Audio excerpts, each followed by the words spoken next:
देवी पूजक फूला हुआ इतिहास। बहुत समय पहले का इतिहास है। घने जंगलों और ऊंचे पहाड़ों में एक वीर और निर्भीक समाज रहता था जिनका नाम था बाघरी।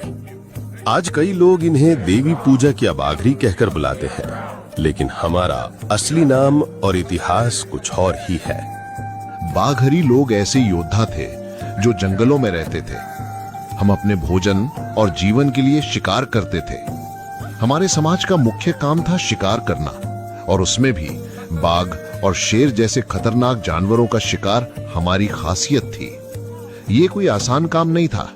इसके लिए दिलेर और निडर होना जरूरी था, और हम वही थे। हमारे हथियार थे भाला, धनुष, बाण। इन हथियारों के साथ ही हमारा सबसे बड़ा हथियार था हमारी आस्था।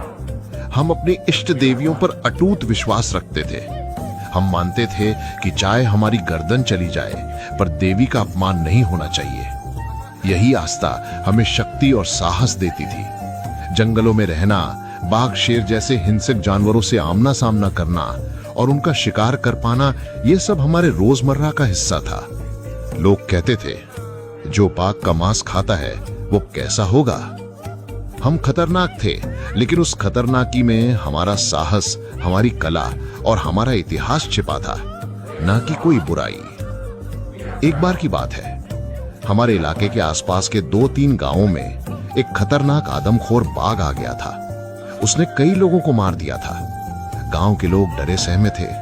राजा ने अपनी सेना भेजी, लेकिन सेना लौट कर भी नहीं आई। राजा का मंत्री बोला, महाराज, इस बाघ को कोई नहीं मार सकता सिवाय जंगल में रहने वाले कबीले के।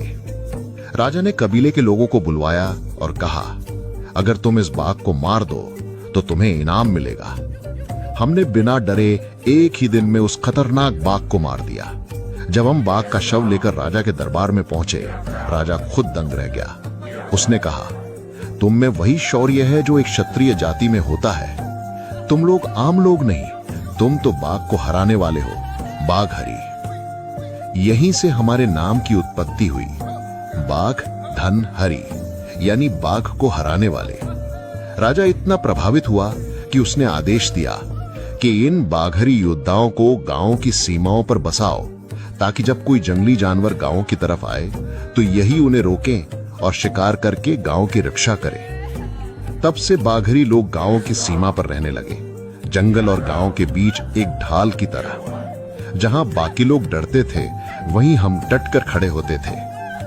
राजा ने पूरे राज्य में घोषणा कर दी, बाघरी लोगों के बिना शिकार करना नामुमकिन है। जब भी राजा या उसके मंत्री शिकार पर जाते, वे बाघरी योद्धाओं को साथ लेकर ही जाते। राजा और लोगों को पता था, बाघरी में बाघ की ताकत है। फिर समय बीता और अंग्रेज भारत आए। उन्होंने यहाँ की कई जातियों को डराकर, लालच देकर या चालाकी से झुका लिया, लेकिन बाघरी उनकी बातों में नहीं आए। हमने कहा, हम क्षत्रिय हैं, हम झुकेंगे नहीं चाहे जान चली जाए। अंग्रेजों ने बहुत कोशिशें की।